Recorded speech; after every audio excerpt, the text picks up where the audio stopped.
Le chemin est tortueux pour les Lions indomptables depuis le match du premier tour des éliminatoires du Mondial 2014 contre la RD Congo au stade Amadou Ahidjo de Yaoundé.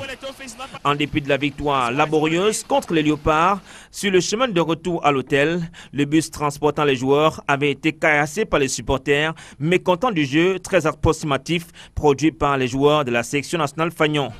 Une scène qui avait pour objectif, selon certains, de créer un tollé général à la suite de cette victoire tirée sur le cheveu à la maison. De retour de Sfax où ils ont perdu le match contre la Libye, les Lions ont vécu l'horreur dans la capitale politique. Une reprise des entraînements au stade Amadou Ahidjo sous les huées des spectateurs. Les joueurs traités de tous les noms d'oiseaux à l'entraînement, l'appel au calme du team manager Rigobert Samba Anak est resté lettre morte. Le public déterminé va enchaîner, les joueurs sont conspiés dans leur fief. La préparation du match contre la Guinée-Bissau va connaître un autre épisode en début de semaine avec cette polémique autour de la sortie de Alexandre Sambilon dans les rues de Yaoundé.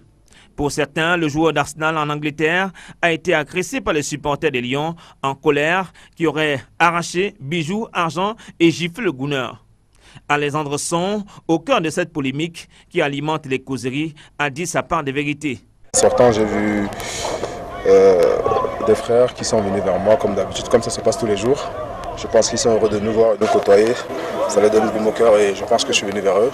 Et j'ai demandé qu'ils désignent une personne pour que je puisse donner des sous parce que vous savez, quand on parle d'affaires d'argent, des fois, il y a un malentendu. Donc ils ont désigné une personne et quand je voulais donner, ça a créé un peu de l'amalgame parce que tout le monde voulait des sous et après j'ai demandé que non, que c'est pas comme ça, donc il faut qu'ils amènent une personne. Et après, vu comme il y avait du monde, donc j'ai demandé qu'on essaye un peu de s'écarter. Après, je suis allé me mettre à l'abri pour appeler un peu.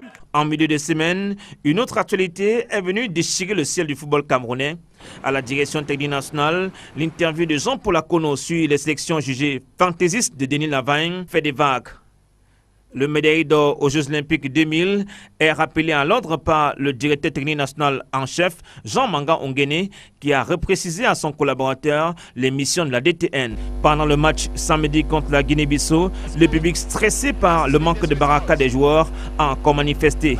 Le MC du stade passait le message de la discipline pour tous les supporters. Face à ce psychodrame, les Lions n'ont pas renoncé. Dur, les Lions étaient vraiment dans le dur cette semaine.